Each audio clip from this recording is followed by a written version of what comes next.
14절로 45절의 말씀을 중심으로 거룩할지니라 라고 하는 제목으로 말씀 나눌 때 성령의 권능이 충만한 시간이 되기를 간절히 소원합니다. 기도하겠습니다. 하나님 말씀 받기를 원합니다. 종의 몸, 마음, 생각, 육체가 주님께 사로잡혀 주님의 도구로 쓰임받게 되기를 원합니다. 말씀을 부어 주옵소서. 이 시간에 모든 성도님들 마음밭을 어루만져 옥토가 되게 하시고 아멘으로 받아 그 말씀 때문에 행복해하면서 신바람 나는 신앙생활 하도록 은혜 베풀어 주옵소서. 예수님의 이름으로 기도합니다. 아멘. 요즘 성시화 운동에 대해서 많은 생각들을 합니다. 제가 성시화 운동본부 이사장이기 때문이 아니라 성시화라고 하는 성시가 되도록 하는 운동을 일으키는 이 일을 우리는 거룩한 부담감을 가지고 반드시 해야 된다고 하는 필연성 때문입니다. 그러나 제가 정말 궁금해하는 게 있습니다. 왜 성도들은, 춘천에 있는 성도들, 또 춘천에 있는 목회자들, 교회 목사님들은 성시화에 대해서 관심이 없을까? 왜 집회에 모이지 않을까? 각 교회들의 부흥을 위해서 자리를 만들어 놓고 귀한 강사님들, 평소에 모실 수 없는 분들을 모셔놓고 세미나도 하고 그다음 부흥회도 하고 여러 순서를 많이 운영하고 있는데 그 진행하는 그 프로그램에 왜 목사님들은 또 교인들은 오지 않을까? 어디 가서 무엇할까? 이런 생각을 많이 합니다.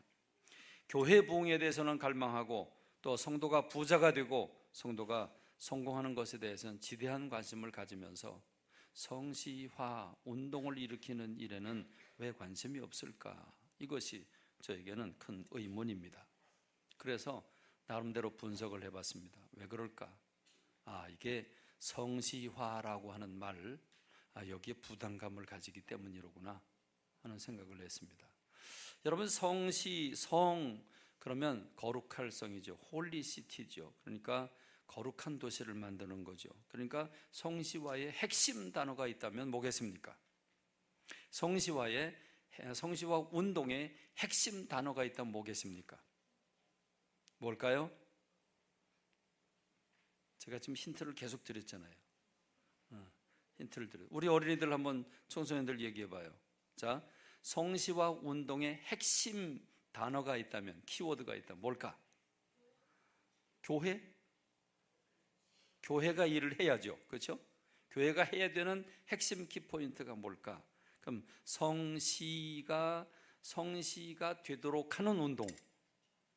그럼 성은 무슨 성자예요? 거룩할 성이죠. 그러니까 거룩한 도시가 되기 위한 운동이잖아요. 그러면 성시화 운동의 핵심 키워드는 뭘까요? 거룩이죠. 거룩입니다. 그렇습니다. 거룩입니다. 거룩. 근데 여러분, 거룩. 그래서 거룩이라고 그러면 너무 거룩해지죠, 갑자기. 그렇죠? 너무 거룩해져요. 거룩. 그래서 우리가 이 거룩이라고 하는 단어를 생각하면 갑자기 뒷걸음질 쳐지게 돼, 이렇게. 거룩 그러면 왠지 모르게 이게 뒷걸음질 하게 되는 그런 느낌을 갖습니다. 이 거룩이라고 하는 단어가 왜 이렇게 우리가 화들짝 깜짝 놀라면서 가까이 하고 싶지 않은 당신, 가까이 하고 싶지 않은 당신처럼 그렇게 거룩이라고 하는 단어를 느끼게 될까? 사실은 굉장히 어려운 단어죠. 굉장히 두렵고 떨리는 단어입니다. 여러분, 성경에서 보면 거룩이라고 하는 단어를 이사야라고 하는 선지자를 통해서 만나게 되는데 이사야 선지자가 어느 날 성령께 감동이 돼서 천국에 가게 됐어요. 그래서 거기서 하나님이 계신 보좌를 쳐다보고 하나님을 바라다 봤어요. 기가 막힌 꿈과 같은 얘기예요. 근데 하나님이 어디에 어떻게 계셨을까? 어떤 모습으로 계셨을까? 그걸 자기가 보고 와서 기록을 했는데 그게 이사야서 6장 1절로 3절에 나와요.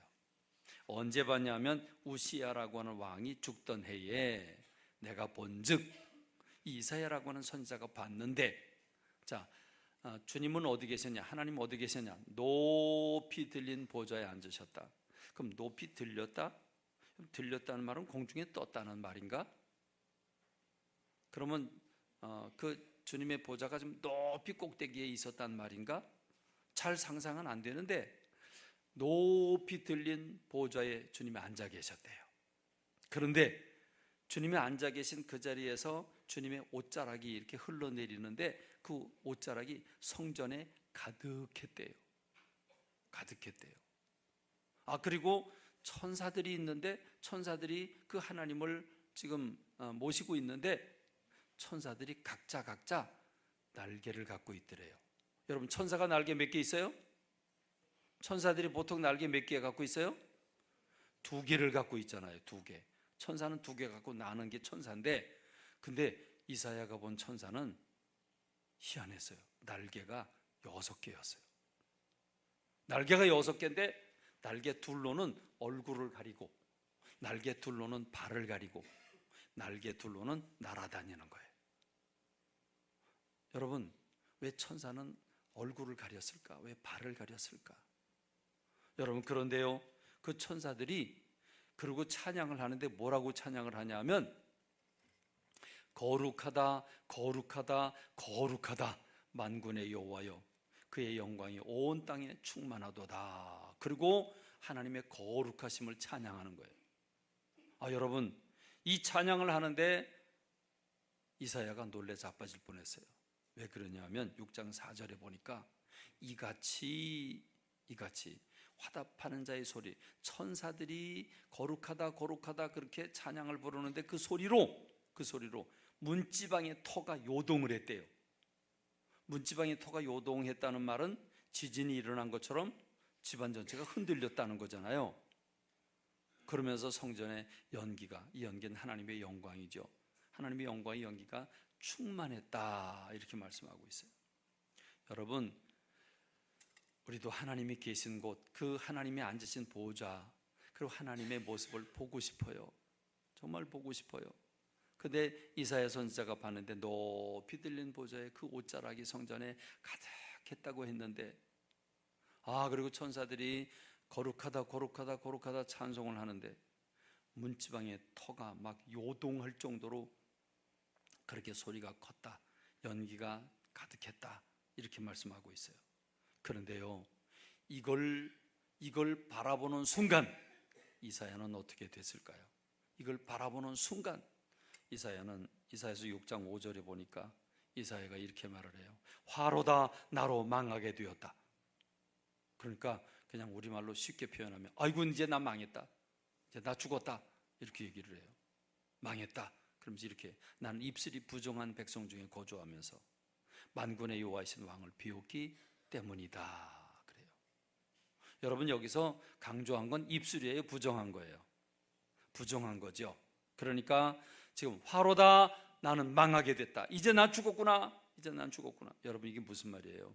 지금 이사야가요, 하나님을 보고 오 너무 아름다워, 오 너무 좋아, 이렇게 한 게 아니라 하나님을 보는 순간 그냥 아이쿠 나 이제 죽었구나, 나 망했구나. 그러면서 뭘 얘기해요? 입술이 부정한 백성 중에 거하면서 하나님을 비웠다고, 만군의 여호와이신 왕 되신 하나님을 비웠다고, 나 이제 망하게 됐다고. 이 말은 무슨 말입니까? 두렵고 떨린다는 말이죠. 하나님을 뵈니까 친구 같은 느낌이 드는 게 아니라 너무 거룩하신 분이라 그 거룩하신 분을 쳐다보기조차 힘들어서 그는 이제 난 망했다, 나 이제 죽었다, 이렇게 얘기하고 있는 모습을 볼 수 있어요.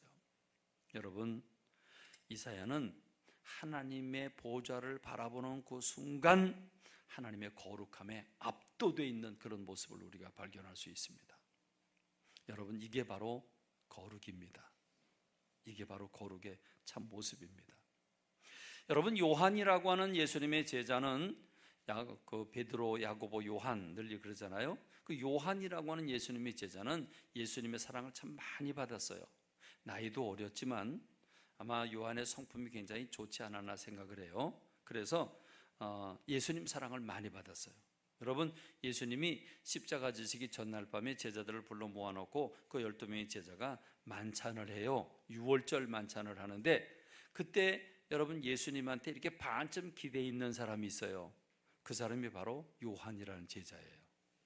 이 요한이라고 하는 제자는 예수님 그만큼 예수님과 이렇게 친밀함을 가지고 있었어요. 그리고 맞은편에는 베드로가 앉아 있고, 그런데 여러분, 예수님이요 그 마지막 만찬을 하시다가 이런 얘기를 해요. 얘들아, 지금 너희들 12이 앉아 있는데 너희들 중에 한 사람이 나를 팔 거야. 너희들 중에 한 사람이 나를 팔 거야. 그러니까 서로 쳐다보면서, 누구야? 누가 예수님 판다는 거야? 예수님 나예요? 그런데 그때 제자들이 요한을 쳐다봐요. 요한을 쳐다보고, 야, 여기 누군지 물어봐. 누군지. 여러분, 베드로가 물어볼 수도 있잖아요. 다른 사람이 물어볼 수도 있잖아요. 그런데 지금 다른 제자들은 요한에게 눈짓을 보내고 있어요. 예수님께 물어보라고, 누군지. 여러분, 그만큼 요한이라고 하는 제자는 예수님의 사랑을 많이 받았어요. 그런데요, 예수님께 십자가 지시고 부활하시고 하늘로 승천하셨잖아요. 그 하나님 우편에 계세요. 그때 요한이라고 하는 예수님의 제자가 성령이 충만해서 반모라고 하는 섬에 갇혀 있을 때 성령이 이끌려서 천국에 올라가요. 천국에 올라가서 예수님을 드디어 만나요. 맨날 3년 동안 예수님과 같이 밥도 먹고 예수님께 이렇게 안겨가지고 예수님 사랑을 많이 받던 이 요한이라고 하는 제자가 천국을 가요. 천국 가서 예수님을 봐요. 예수님 보니까 지상에서 육신의 몸을 가지고 있던 예수님이 아니야. 전혀 다른 모습이에요. 머리털에 희기가 양털 같고 눈에서는 불이 튀어나오고, 그리고 얼굴은 해가 힘있게 비추는 것 같아요. 여러분, 해가 힘있게 비출 때 태양을 바라보면 어떻게 돼요? 눈이 부셔서 쳐다볼 수가 없어. 자, 그런데 입에서는 뭐가 나오냐면 날이 시퍼렇게 간 그 양날 칼이 입에서 나와. 칼이 입에서 칼이 나온다니까. 그리고 옷을 입으셨는데 긴 옷을 입으셨는데 하얀 옷을 입으셨어요. 그리고 발은 뭐든지 밟기만 하면 다 부서뜨릴 만한 주석으로 된 발을 가지고 계셨어요. 그리고 주님이 오른손에 7별을 붙잡고 계셨는데 그 주님의 모습을, 예수님의 모습을 딱 바라보는 순간 요한은 어떻게 됐을까요?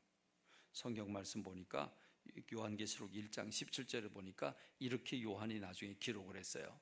그 발 앞에 엎드려서 내가 볼 때, 내가 예수님을 보는 순간 그분의 발 앞에 엎드려서 죽은 자처럼 됐다 그랬어요. 예수님을 바라보는 순간 예수님 그러고 달려갈 것 같은데 예수님을 바라보는 순간 그만 뻗었어요. 그냥 죽은 자처럼 그냥 벌벌벌 떨고 있는 거예요. 왜 그럴까요? 육의 몸을 입고 오신 예수님은 친구 같은 예수님이었는데 지금 예수님의 모습은 하나님의 아들 예수 그리스도 만왕의 왕, 그래서 그 예수님의 모습은 거룩하신 분이었어요. 너무 거룩해서 태양을 쳐다보면 금방 고개를 돌리듯이 주님을 바라보니까 그 거룩하신 그분의 위엄 앞에 지금 엎드러져서 벌벌벌 떨고 있는 게 지금 요한이에요. 그래서 예수님이 오른손을 내게 얹고 두려워하지 마라, 나는 처음이요 마지막이다, 이렇게 말씀을 하시면서 요한을 일으켜주고 계셔요. 여러분, 이게 바로 거룩이에요. 이게 거룩이에요. 그래서 우리가 거룩을 좀 두려워하는 거예요. 여러분, 그러니까 제가 보면 참 재밌어요. 세상 사람들이 볼 때 교회는 그래도 거룩한 것이라고 보잖아요. 그렇죠? 그래서 안 믿는 사람, 술꾼들이 교회를 잘 못 들어와요. 교회는 문지방이 높은 줄 알아. 그래서 교회 잘 안 들어와요. 그리고 교회 지나가면서 여기가 교회로구나, 그리고 마음속에 생각을 해요. 여러분, 그런데 그래서 안 믿는 사람이 교회를 쑥쑥 들어오지 못해요. 그런데요, 그래도 우리가 교회를 하나님이 계신 곳이라고 생각을 하고, 그래서 교회를 거룩한 곳이라고 생각을 하는데, 우리 교우들도 이제 교회에 들어오잖아요. 교회를 들어오면 이 거룩한 하나님이 계신다고 생각하는 이 성전, 이 교회 안에서도 어디가 제일 거룩한 곳이에요? 어디가 제일 거룩한 곳이에요? 강대상이에요. 그렇죠? 옛날에는 여기가 지성소잖아요. 성막으로 따지면 여기가 지성소고 그 다음에 성소잖아요. 그러니까 사람들이 강대상으로 가까이 안 올라고 그래. 그래갖고 최대한 저 뒤 멀리 앉아요. 최대한. 그리고 좀 죄송한데 여가리에 먼저 앉아. 그래서 오늘도 보니까 요 맨 마지막 줄, 여기가 먼저 채워지고 그 다음에 이렇게 안으로 채워지고 앉을 자리가 없어서 맨 앞에 왔어. 앉을 자리가 없어 맨 앞에 왔어. 그리고 제일 편안한 장소는 어디냐? 3층이야. 3층은 목사님이 잘 쳐다보지도 않아. 그러니까 딴짓해도 몰라. 그러니까 3층은 누가 오냐? 늦게 오는 분들이 3층에 올라가고 숨기를 원하는 분들이 다 3층에 올라가. 그러니까 그 소리 듣기 싫은 분들은 다음 주부터 내려오시면 돼요. 맨 앞으로 오시면 돼요. 그렇게 될 줄로 믿습니다. 여러분, 이상하게 앞쪽으로 안 오려고 그래요. 앞쪽으로. 왜? 이 앞쪽으로 오면 뭔가 내 모든 죄나 내 모든 부족한 게 다 보일 것 같은 그런 느낌이 들어. 그렇죠, 여러분? 솔직히 그렇죠. 가까이 오면 뭔가 하나님 앞에 죄진 게 들킬 것 같고 그냥 이렇게 벌거벗는 것 같고 그런 느낌을 갖나 봐요.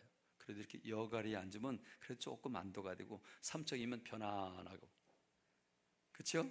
왜 그럴까요? 거룩이라고 하는 이미지를 우리의 삶에서 이렇게 부담감으로 받아들이기 때문이 아닌가 그런 생각을 합니다. 여러분, 이 숨는 게 좋아요. 숨으면 편안하잖아요. 숨는 게 좋아요. 그래서 이 거룩이라고 하는 단어는 몹시 부담스러운 단어예요. 이 거룩이라고 하는 단어는 가까이 하기엔 너무 멀리 있는 당신이에요. 가까이 하고 싶은데 가까이 할 수 없는 당신이에요.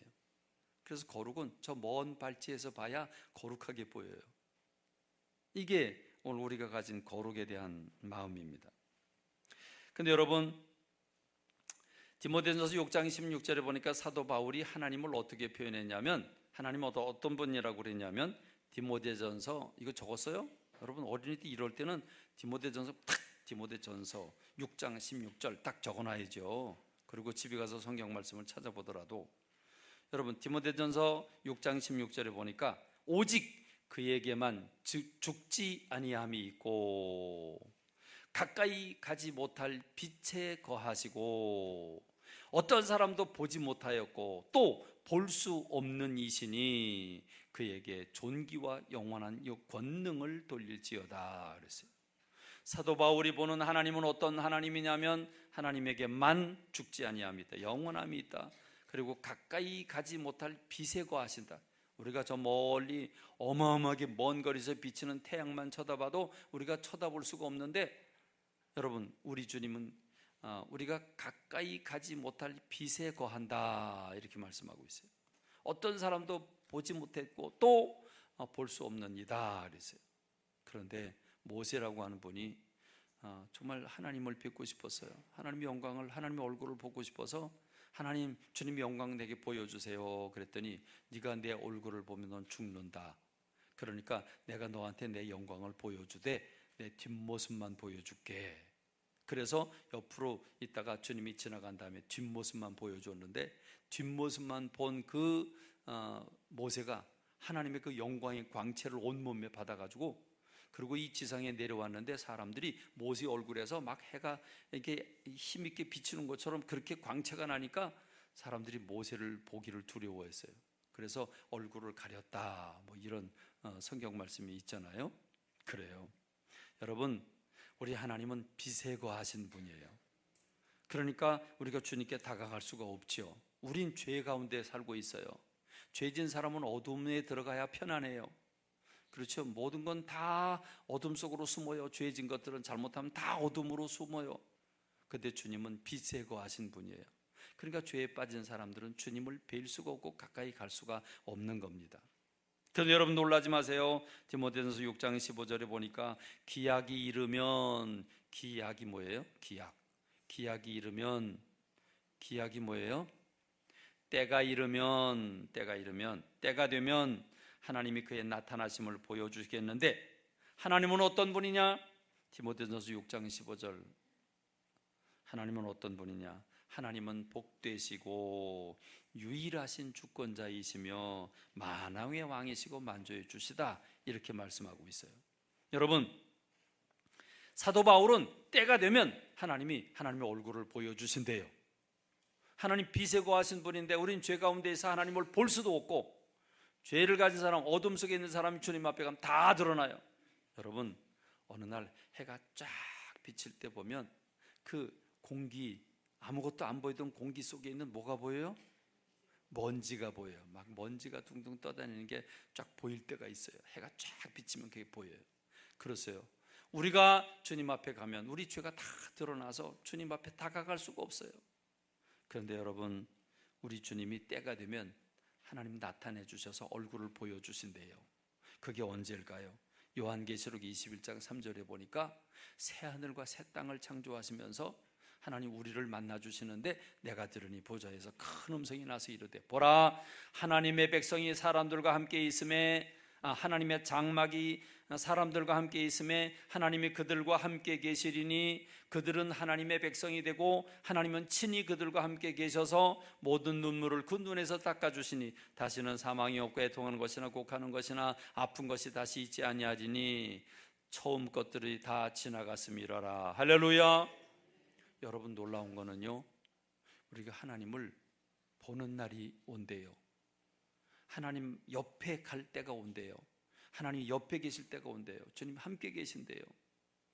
여러분, 마치 우리는 초 같아서 빛에 가까이 가면 다 녹아버려요.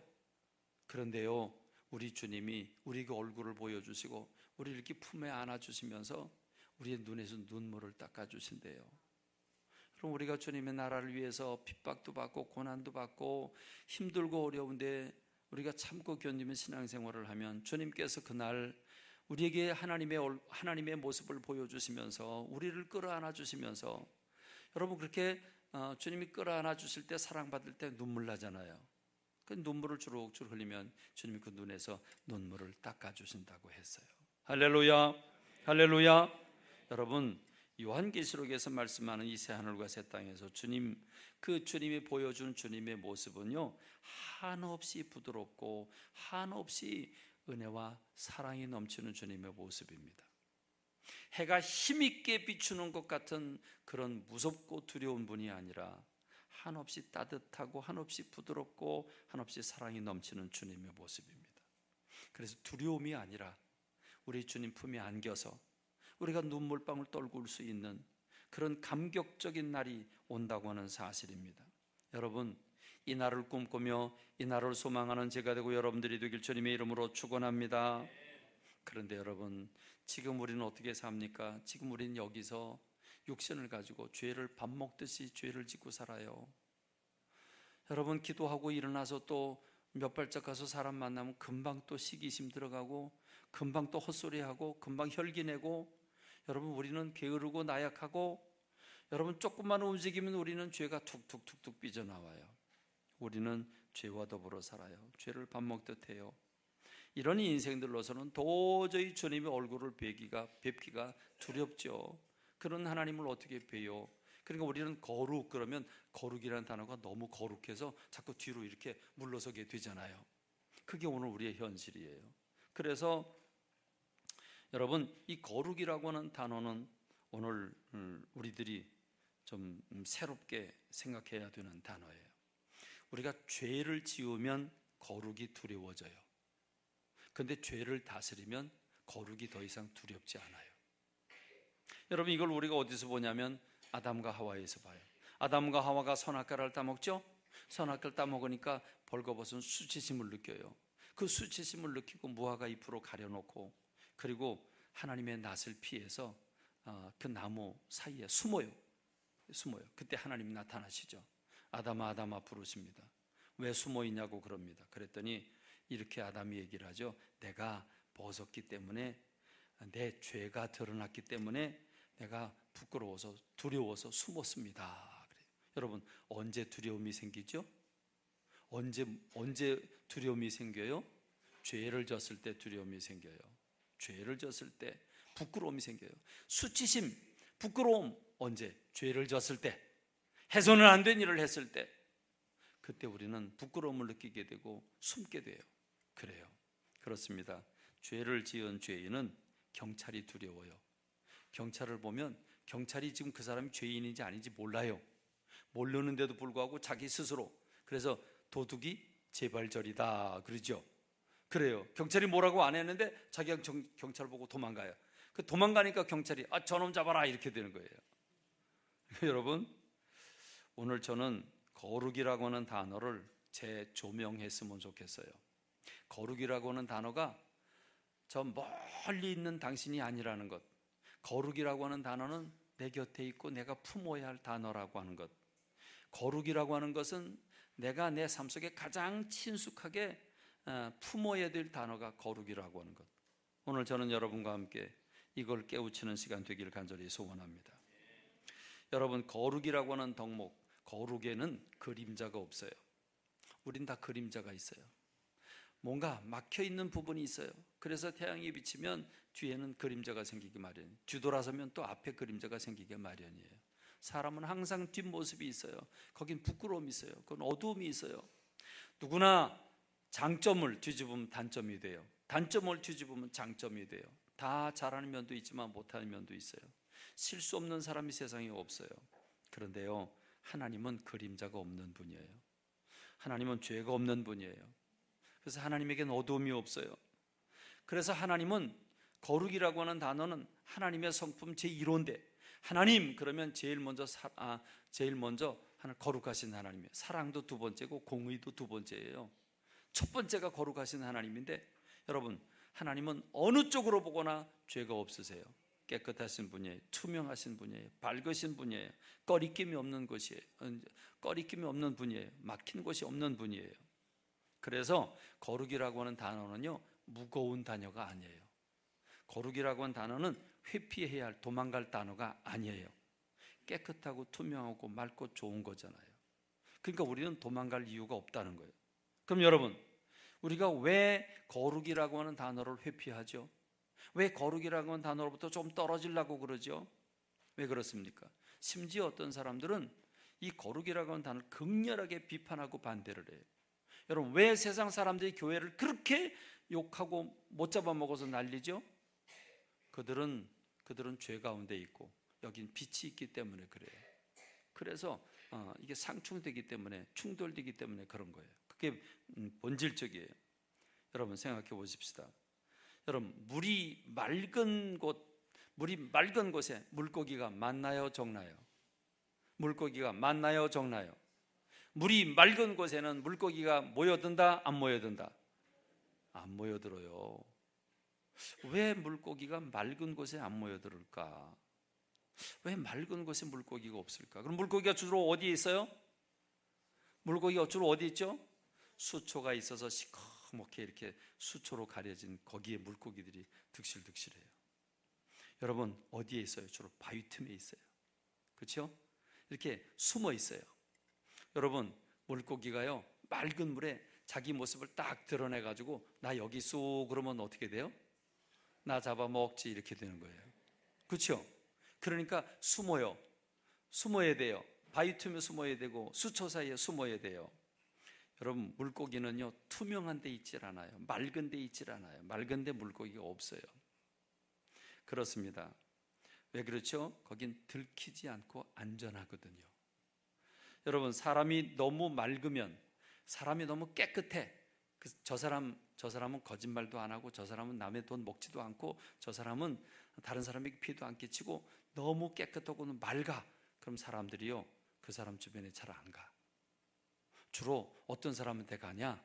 좀 흠도 있고 좀 부족하기도 하고 말에 실수도 있고 좀 이렇게 얼렁얼렁하는 그런 사람들 앞에 많이 사람들이 꼬여요. 무슨 말인지 알죠? 무슨 말인지 알죠? 여러분, 이거예요. 그러니까 뭔가 좀 부족하고 모자라 보이는 사람에게 사람들이 간단 말이에요. 근데 완벽하고 완전하고 실수가 없는 사람한테는 안 가요. 그 사람한테 갔다가 괜히 내 부족한 것만 드러나고 나하고 게임이 안 되고 내가 그 사람 곁에 가봐야 내 더러운 것만 자꾸 드러나. 그래서 그 사람 옆에 안 가려고 그래요. 똑똑하고 깨끗하고 흠이 없고 그런 사람 옆에 안 가요. 여러분, 그럼 원인이 뭐죠? 내한테 죄가 있다는 거예요. 그러니까 여거리에 앉은 사람들은 뭔가 죄가 많아. 뭔가 저 3층에 있는 분들은 뭔가 캥기는 게 많어. 그래서 숨고 싶은 거야 자꾸. 여러분 또 괜히 오늘 또 삐져가지고 또 나 다음 주부터 교회 안 나와 이러지 마시고 말씀 잘 새겨 들으세요. 말씀 잘 새겨 들으세요. 뭐가 그렇죠? 죄가 그런 거예요. 죄. 우리 속에 죄가 있어요. 죄 없는 사람 어디 있어요? 다 죄 있어요. 저도 죄인이고요. 여러분도 죄인이에요. 돌아서면 죄를 져요. 우리가 죄 가운데 있어요. 맞아요. 근데 죄는 어두운 걸 좋아해요. 어둠 속에 숨어요. 자신의 모습을 숨기잖아요. 죄는 문제가 있는 바로 그곳에 자기 자리를 깔아요. 그러니까 우리는 살펴봐야 돼요. 내가 죄가 많을수록 거룩하고 거리가 멀어져요. 죄가 많을수록 거룩이라고 하는 단어를 저 멀리 가까이 못할 당신이 되는 거예요. 그러니까 여러분 죄가 뭔지를 살펴봐야 돼요. 그럼 죄의 근원이 뭐죠? 죄의 뿌리가 뭐예요? 여러분 오늘 설교 우리 어린이들 중고등부 여러분 좀 잘 적어봐요. 그래서 부모님한테 오늘 저녁에 가서 설교해요. 오늘 목사님 이런 설교 하셨다고 그리고 쫙 설교를 해요. 설교하는 그런 어린이 있으면 부모님들은 저한테 전화 좀 해주세요. 저기 10분 이상 설교하는 어린이 있으면 내가 뭔가 좀 내가 챙겨줄게요. 내가 선물 줄게요. 선물. 네. 여러분 일단 죄의 근원은 죄의 뿌리는 욕심입니다. 그래서 욕심이 잉태하면 욕심을 품으면 죄를 낳고 죄가 장성하면 사망을 낳는다 그랬어요. 그러니까 여러분 일단 어떤 사람에게 죄가 들어가면 어떤 사람이 욕심이 들어가면 그럼 욕심이 발동하면 제일 먼저 생기는 게 뭐냐? 시기 질투예요. 그게 여러분 남이 잘 되는 걸 못 봐줘요. 그게 성경에도 나와요. 누구죠? 시기 질투를 제일 많이 했던 사람, 그러다가 패가 망신한 사람이 있어요. 누구죠? 성경에서 보니까 사울 왕이라는 사람이 있어요. 왕이 됐어요. 부족할 게 없어. 자기가 제일 높아. 그런데 어느 날 자기 키에 반도 안 되는 다윗이라는 사람이 나타나가지고 나가서 전쟁을 하면 다 이겨갖고 돌아오는데 사람들이 이 다윗을 보고 뭐라 그러냐면 사울은 천천을 죽였는데 다윗은 만만을 죽였다. 그러니까 여러분 사울 왕이 그 얘기를 들었어요. 사울은 천철인데 다윗은 만만이래요.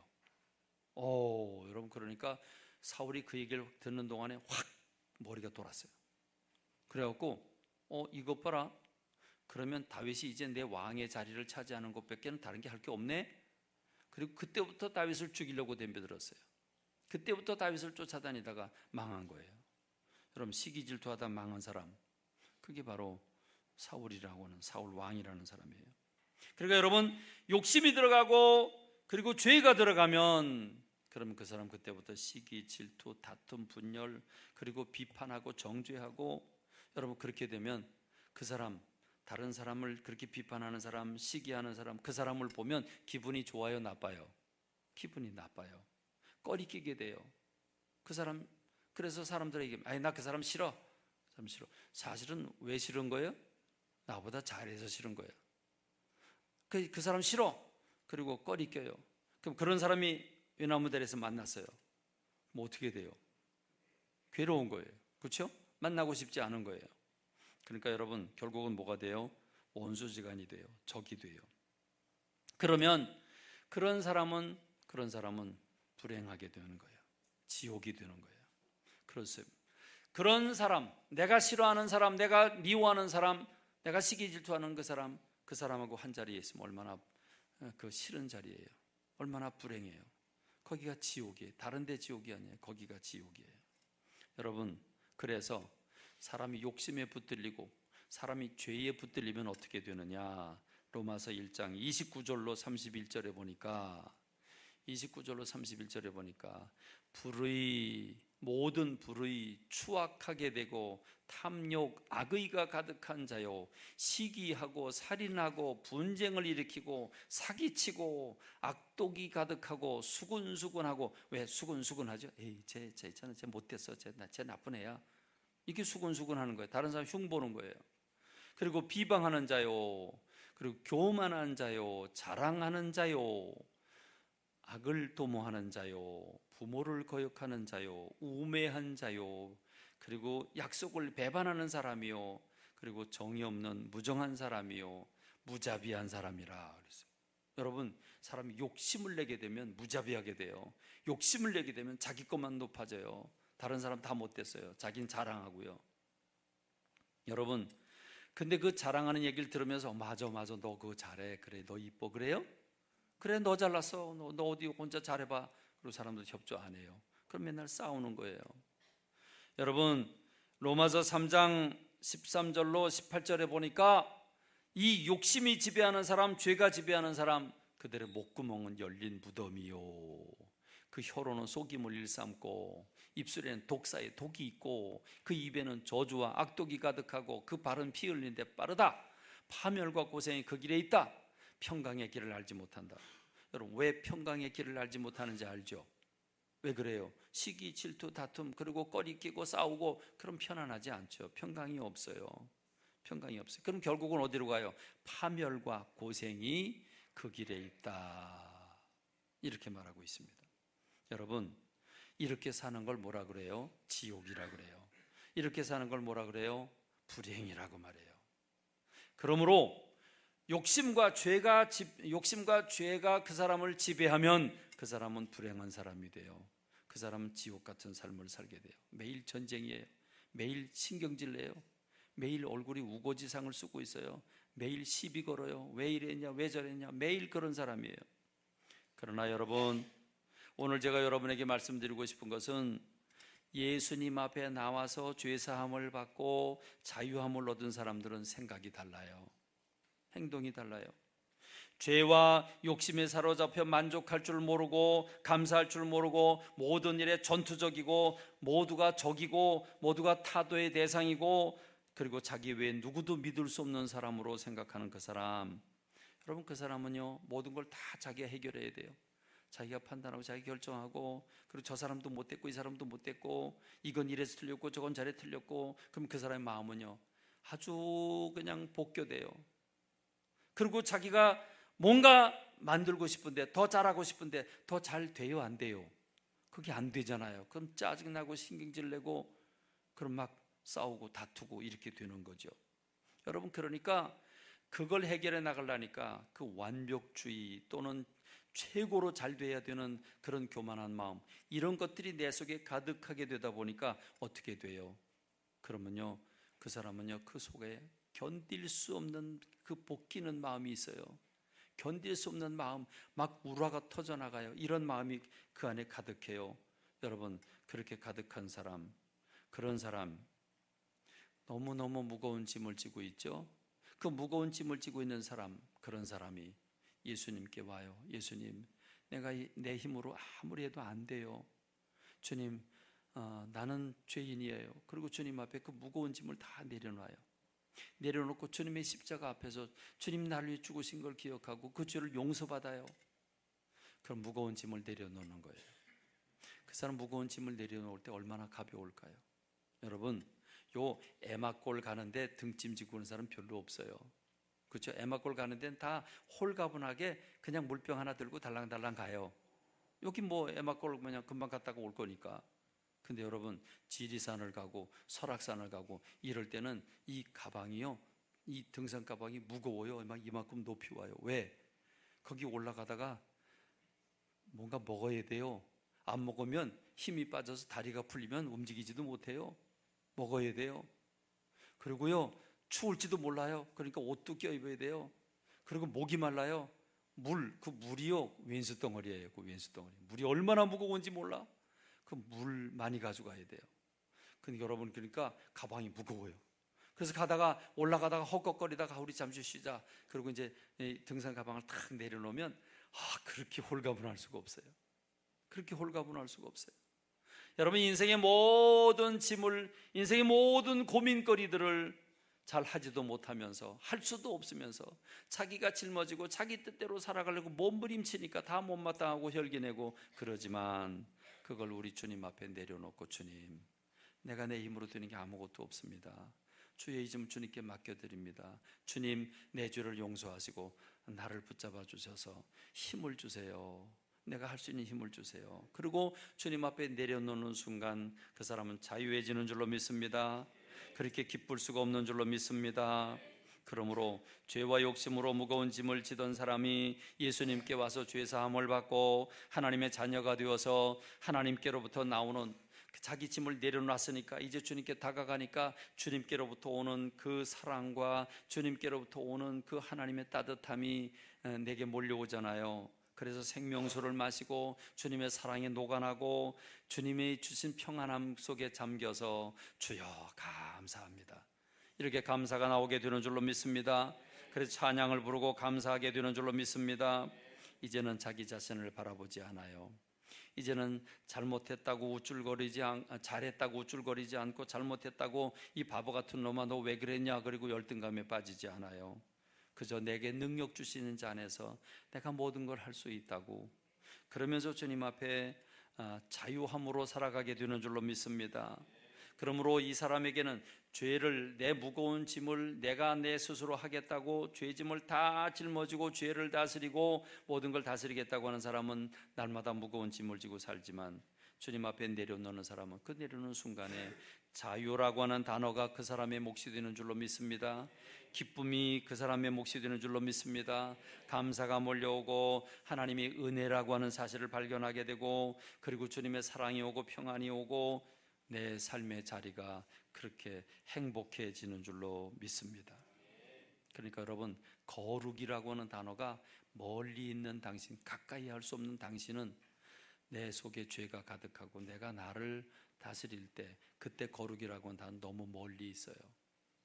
그러나 내가 죄인임을 고백하고 주님 앞에 자기를 부인하고 주님 앞에 엎드렸을 때, 그 무거운 짐을 내려놓고 주님 앞에 엎드렸을 때 비로소 그 주님의 것이 내게 몰려와 주님의 그 거룩하심이 내게 몰려오게 되는 줄로 믿습니다.